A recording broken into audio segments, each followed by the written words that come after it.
Donc on va commencer. Donc en fait, la modélisation 3D d'objet, faut jamais commencer directement par un solide. On part toujours sur une base plane. Donc ce qu'on va faire, on va faire un nouveau sketch, hop, et on va choisir une surface. Voilà, comme ça. Donc on part toujours sur un plan. Voilà, un plan 2D. La 3D, c'est après qu'on ait fini de tracer tout notre, on va dire notre objet et configurer les distances, les parallèles. Et c'est ça, c'est ce que je vais vous montrer maintenant. On va commencer par le plus simple. Donc là, en fait, j'ai fait deux droites pour tracer un repère, entre guillemets. Donc là, ce qu'on va faire maintenant, c'est on va faire en sorte qu'elles soient perpendiculaires et qu'elles se croisent dans leur milieu. Donc, hop, on va commencer par ça.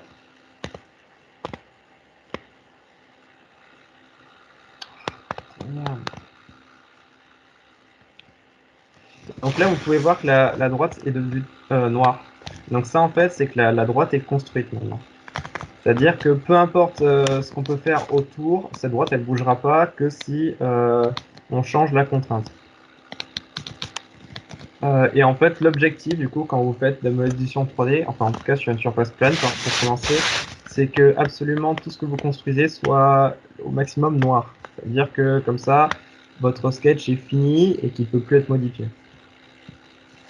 Euh, Hop, là on va faire contrainte perpendiculaire. Juste, comment t'as fait pour faire les droites? Alors, ok, je vais repartir du début. Parce Sketch. que j'ai vu le cercle, mais j'ai Ouais. pas vu les droites. Alors, en fait, ici, Merci. en haut à gauche, vous avez les surfaces, du coup. Mhm. Hop, donc ici, vous avez des droites, et donc vous pouvez les enchaîner. Donc, hop, comme ça. Après, vous pouvez continuer. Hop, Ah, ok, merci. ça s'enchaîne. Après, du coup, après, on a le rectangle, on a le cercle. Ici, on a les formes sinusoïdales, mais ça, on ne va pas trop s'en servir. Voilà, c'est... hop. Parce que c'est pas très pratique pour ce qu'on va faire. Donc voilà, ça permet de faire des formes un peu particulières. Et après, on a le miroir. Donc ça, en fait, ça nous permet de copier-coller, enfin, de faire une réflexion de ce que l'on crée. Et ça, Sketch Dimension, on le verra après, c'est très utile. Donc pour commencer, on va faire déjà un repère dans du coup, dans notre espace, parce que ici, on a deux droites, mais ces deux droites-là, on peut pas les manipuler, la verte et la rouge. Donc ce qu'on va faire, c'est on va faire un repère vite fait. Donc je fais une droite ici et une deuxième droite là. Voilà. Maintenant, les droites sont en bleu et donc ça, c'est pas vraiment des choses que je veux avoir euh, dans dans mon montage. Donc ce qu'on va faire, c'est ouais, c'est ça. Voilà. C'est vous faites normal construction. Et donc ça, ce sont des droites qui sont pas prises en compte dans votre, on va dire dans le traçage de votre objet. Voilà. Donc là, vous pouvez voir qu'il y a des petits pointillés. Donc ça, en fait, ce sont juste du coup des droites qui sont là pour vous indiquer le repère. Donc là, on va commencer par contre à les fixer, du coup, celle-là, pour qu'elle ne bouge plus. Donc pour ça, on va utiliser les contraintes. Donc tout d'abord, on va commencer par perpendiculaire. Hop. Donc là, c'est bon, elles sont perpendiculaires. Et concentriquement, midpoint, c'est ça. Hop. Et hop. Donc là, c'est bon, vous pouvez voir que les deux droites sont noires. Donc là, en fait, on a fait en sorte qu'elles soient perpendiculaires et qu'en plus, elles se croisent à leur milieu. Donc là, c'est bon, on a notre repère. Donc, à partir de ça, qu'est-ce qu'on peut faire d'autre? Donc oui, je voulais faire l'exemple du cercle. Parce que là, ce que je vais faire, en démonstration, je vais vous montrer par exemple comment on va faire la plateforme du robot, même si on n'en a pas besoin parce qu'elle est déjà fournie dans les kits. Mais c'est juste pour vous représenter. Donc là, par exemple, je vais commencer par faire un cercle de 20 cm de diamètre. Donc en fait, quand vous voulez fixer des dimensions, il y a quelque chose qui s'appelle Sketch Dimension. Donc hop, vous sélectionnez ça. Là, par exemple, je sélectionne du coup le bord du cercle. Voilà. Donc là, vous voyez que j'ai le diamètre. Quand je clique ici, là, il me permet de le modifier. Tac.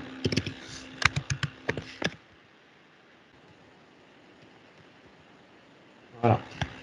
Donc là, maintenant, on veut que ce cercle soit centré au milieu de notre repère. Donc ce qu'on va faire, c'est qu'on va utiliser la contrainte concentrique.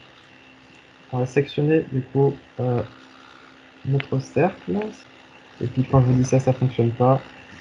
Alors oui, ce qui est bien, par contre, avec Studio 360, c'est que c'est entre guillemets simple d'accès, mais souvent ça va pas faire les choses que vous voulez quand même. Il y a une autre manière du coup de déplacer l'objet, c'est en fait vous faites un clic droit. Donc ici vous avez plein d'options. Ce qu'on peut faire, c'est le déplacer.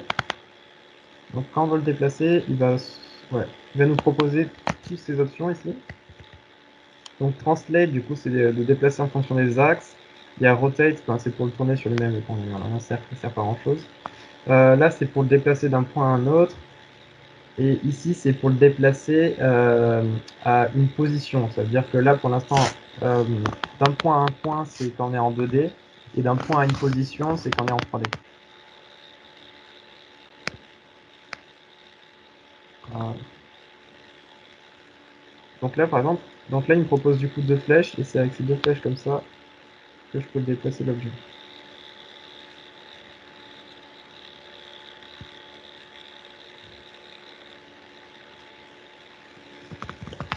Mais bon, ça répond pas toujours à ce que je vais faire tout à l'heure. Il ne peut pas fonctionner.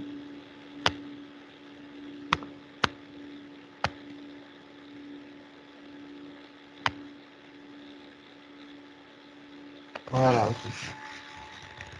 C'est juste que je me forçais à faire concentrique alors que c'était midpoint. My bad. Donc voilà, donc là c'est bon, on a un cercle de 20 cm qui est centré du coup sur notre repère qu'on a construit au départ. Donc maintenant ce qu'on veut faire du coup c'est que ça ressemble à la plateforme de notre robot. Et donc ce qu'on veut faire c'est qu'on ait des espaces pour encastrer les roues sur les côtés. Parce que là notre robot c'est pas parfaitement un cercle, c'est un cercle avec deux rectangles coupés sur les côtés pour l'espace des roues. Donc pour cela du coup on va créer un rectangle.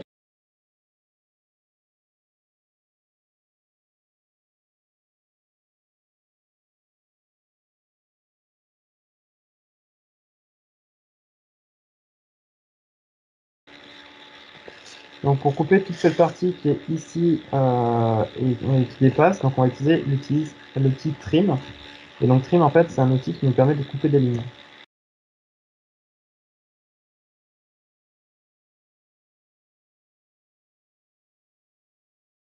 Donc là déjà on a quelque chose qui ressemble un peu plus à le plan de notre robot. Et donc maintenant ce qu'on va faire c'est que ces lignes bleues deviennent des lignes noires. Donc pour ça on va utiliser des contraintes. Donc il y a les contraintes ici, donc on peut faire en sorte que ces deux lignes soient parallèles, sauf que ça serait sur contrainte de l'objet, parce qu'elles le sont déjà. Car on a dit que ici c'était rectangulaire, c'est rectangulaire, c'est rectangulaire, en faisant le rectangle. Donc là on a des angles droits, donc dire que ces deux côtés-là soient parallèles, ça serait sur contrainte de l'objet.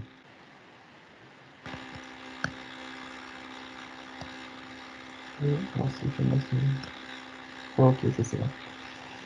Donc là ce que je viens de faire c'est une symétrie. Donc en fait j'ai dit que cet axe soit symétrique à celui-ci par rapport à notre repère. Donc je vais faire la même chose avec ici. Donc en fait il faut sélectionner d'abord les deux côtés que l'on veut faire symétriques et après notre centre. Parce qu'en fait là ce que je cherche à faire c'est de faire en sorte que toutes mes lignes soient noires parce que je vais vous donner un exemple. Si je modifie par exemple cette ligne là, voilà. C'est tout mon sketch c'est tout ce sketch qui bouge de cette manière là. Donc là on veut faire en sorte que la ligne ne soit plus modifiable. Donc pour cela, je crois qu'il me faut une dimension, mais je sais plus laquelle c'est de la faire. Voilà, donc pour celle-là c'est bon, sur les côtés. Parce que d'ici, du coup ici on a dit que les deux c'était symétrique. On n'a pas défini qu'elles étaient perpendiculaires par rapport à cet axe-là, enfin à l'axe du repère. Mais c'est pas utile parce que ça serait une surcontrainte. Et du coup là on a défini une distance entre les deux. Donc maintenant si on veut modifier ces deux lignes, Donc on ne peut plus le faire en les sélectionnant. Si on sélectionne, du coup, ça va bouger tout l'objet. Si on veut du coup modifier ces deux lignes, ben, il faut soit supprimer les contraintes, soit juste du coup changer la dimension. Et donc ce qu'on cherche, nous, c'est que absolument l'objet ne soit modifiable que par les dimensions et pas en le déplaçant. Et par exemple, là, du coup, il me reste encore les lignes bleues. Les lignes bleues, si je les déplace, bah voilà, ça peut faire des trucs pas très sympas, quoi.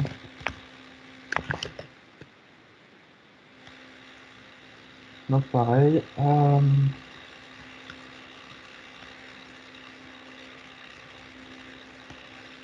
Voilà. Donc là, j'ai défini la largeur de ces petites palettes, sachant que j'ai dit qu'elles étaient déjà symétriques. Du coup, ça le fait pour ces deux côtés, et forcément, par symétrie, ça le fait aussi pour ces deux-là. Donc là, maintenant, on se trouve avec une base qui est totalement contrainte. Donc elle est plus modifiable, à part si on modifie du coup les distances. Donc à partir de ça, maintenant, qu'une fois que vous avez votre base totalement contrainte, on peut passer à un volume en 3D. Donc quand vous avez bien fini du coup votre sketch, vous faites Finish Sketch ici, et donc ça va le valider. Donc là maintenant, vous pouvez passer dans une phase où vous pouvez plus modifier le format en 2D, mais vous pouvez maintenant passer à la 3D. Donc ce qu'on va faire maintenant, c'est Extrude ici. On va sélectionner la surface. Là, vous voyez, il me met une distance. Et donc là, par exemple, je sais pas, on peut mettre une épaisseur de 10 mm. Hop. Et donc, si je le fais pivoter, hop, maintenant, voilà, on a quelque chose qui ressemble un peu à la plateforme de base du robot. Alors, donc après, ici, on a d'autres outils. Donc, on a un Revolve, c'est pour faire tourner des enfin, c'est un peu comme Extrude, sauf que c'est à partir d'un côté et ça va du coup nous créer un arc de cercle. Après, on a All, donc ça pourrait être utile aussi pour créer des trous, par exemple pour des vis sur la plateforme du robot. Alors, donc là en fait, vous voyez que le All, c'est ça, c'est tout petit. Juste Guillaume, comment t'es repassé en 2D avant la 3D, enfin après la 3D du coup? J'ai fait CTRL Z, je suis revenu en arrière, j'ai annulé la 3D. Ouais. Comment t'es revenu à la normale après avoir bougé le cube, enfin les plans 3D? Tu vois là t'es revenu sur le Euh, 2D. revenir là. Alors soit ça le fait automatiquement, soit en fait tu peux sélectionner ici top. Donc là tu vois, tu as un cube comme ça que tu peux déplacer. Alors tu peux aussi le faire à la souris. Mais personnellement, je trouve que c'est plus pratique avec le cube. Et après, tu vois, tu sélectionnes une surface, donc par exemple back, ça va mettre en face comme ça. Et après, de base, chaque fois, la vision que tu as, normalement, c'est top. Et hop, top, tu es pile en face du plan. Ok, merci. Après, on a des create form. Donc ça, après, en soi, ce qui nous intéresse pas trop, pour l'instant, le 3D, c'est pas vraiment ce qui nous intéresse. Ce qui nous intéresse vraiment, c'est du coup faire une plateforme. Donc là, normalement, c'est bon. Alors oui, alors aussi, ce que vous avez à gauche, normalement, c'est donc vous pouvez le défiler. Donc là, en fait, vous pouvez cliquer directement sur les différentes faces aussi. C'est un peu des raccourcis. Et là, vous avez tous les sketchs parce que vous pouvez aussi rajouter différents sketchs sur le même fichier et différents corps. Donc là, un body, du coup, on en a un, vu on en a qu'un seul. Pareil. Par exemple, là, je pourrais par exemple créer un sketch et en rajouter un en plus. Par exemple, sur la surface de mon robot. Et bon, ça, c'est pas ce qu'on recherche à faire. Juste, tu as parlé des trous, mais est-ce qu'on peut le mettre, enfin, est-ce qu'on peut mettre un trou pour simuler les pas de Simuler, ouais. vis Ouais, ok. à une coordonnée précise? Genre, Ouais, par bien exemple, sûr. comme ça, on mesure sur la board qu'on a et on essaie de remettre dessus, comme on pourrait le faire. Alors du coup, il y avait deux manières de le faire. Ah, donc il y a soit celle-ci, vous êtes en 3D et vous faites un trou. Donc, attends, je vais commencer par cet exemple-là. Euh,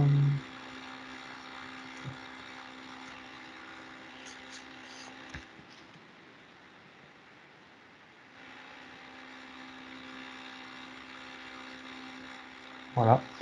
Donc là, en fait, on a notre trou comme ça. Alors, Bon, ça, c'est pas la méthode que je recommande, mais je veux dire, c'est une méthode qui existe. Et après, du coup, aussi, vous pouvez modifier la taille et sa position. Ah, le problème, c'est que sa position, on peut pas vraiment la fixer. Donc là, par exemple, je fais entrée. Et donc là, on a bien notre trou. Voilà.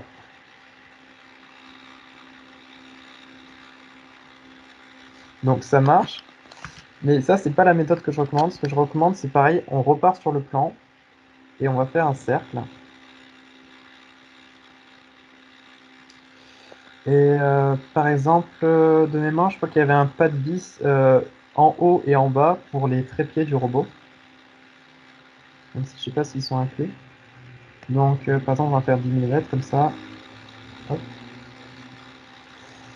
On va faire en sorte que la distance, on va fixer la distance entre du coup ce pas de vis et notre repère. Et après, on va fixer la distance, enfin le diamètre du coup du trou. Il me manque une contrainte. Ouais, c'est une contrainte dans l'espace parce que là, par exemple, de mémoire, je crois qu'on peut encore le déplacer sur les côtés, c'est ça. Donc là, soit je fixe, soit je peux fixer une distance comme ça. Euh, On peut pas fixer la contrainte au côté? si justement, c'est ce que je voulais faire. Donc soit on peut faire, soit on fait une distance entre, hop, voilà, comme ça. Donc là, du coup, on fait la distance sur les côtés. Soit on peut faire aussi en sorte qu'elle se place sur la ligne. Ouais, voilà, Euh, c'est ça. voilà, C'est se placer sur la ligne de la contrainte de hauteur. c'est ça. Ouais, ok. Après, personnellement, je fais souvent les distances parce que après, alors, ce qu'il faut faire attention, c'est que du coup, vous commencez à en avoir beaucoup. C'est vraiment soit de les espacer, enfin, voilà, faut faire en sorte que votre schéma reste à peu près clair quand même encore. Parce que du coup, vous vous retrouvez avec beaucoup de distance, mais au moins vous êtes sûr de ce que vous faites. Mais il faut pas vous perdre dans toutes les dimensions que vous placez. Mais je trouve que c'est le plus utile parce que quand vous avez qu'un petit détail à régler, c'est très pratique. Par exemple, imaginons, voilà, j'ai fait mon robot, sauf que les roues sont trop épaisses. Du coup, il faut que j'agrandisse enfin, l'épaisseur de mon rectangle, enfin la taille du trou. Donc là, je vais ici, je fais 25. Hop. Et là, du coup, c'est modifié, mais mon trou est plus grand. Et là, ce coup-ci, mes roues rentrent.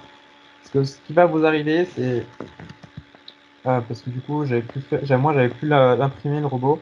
C'est souvent vous vous rendez compte que, voyez, il y a une petite erreur à 1 millimètre près, et du coup, ben, soit le pas de vis, soit la vis coulisse dans le trou, soit les roues ne rentrent pas.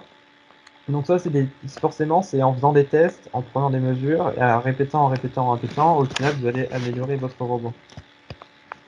Mais voilà, faut commencer par modéliser et le tester. J'ai supprimé la 3D parce que on passe jamais à la 3D tant qu'on n'a pas fini le sketch de base en 2D. Sinon, enfin, tout ce qu'on a fait là, ça sert à rien si on passe à la 3D, qu'on commence à modifier les choses et qu'on revient en 2D. Donc là, en soi, notre trou, il est fait. Pourquoi Parce qu'à la base, ce qui marchait en fait, la base pour voulait faire un plan en 2D, c'est quand on l'envoyait à Paris, eux, ils utilisent une imprimante laser. Et donc, si je fais finish sketch, voilà. Et donc, quand on voyait notre plan à Paris, eux, ils vont juste prendre ce plan-là, ce sketch. Donc, par exemple, c'est Save at TSFix. Donc, quand vous faites enregistrer votre sketch en tant que DXF, ça va enregistrer une image juste avec les contours en noir du sketch. Donc là, par exemple, on va avoir vraiment juste les contours de notre forme et le contour du cercle sur un fond blanc. Et donc, quand vous allez envoyer ce fichier dans une imprimante laser, l'imprimante laser, elle va juste lire les lignes noires et elle va les répéter du coup sur une plaque et elle va tracer votre robot. Donc, en faisant un petit cercle ici, donc là concrètement, c'est pas un trou en 2D, mais l'imprimante laser du coup va faire le tour et ça va couper ça va faire votre trou automatiquement. Donc, c'est pour ça qu'en 2D, il y a cette solution-là.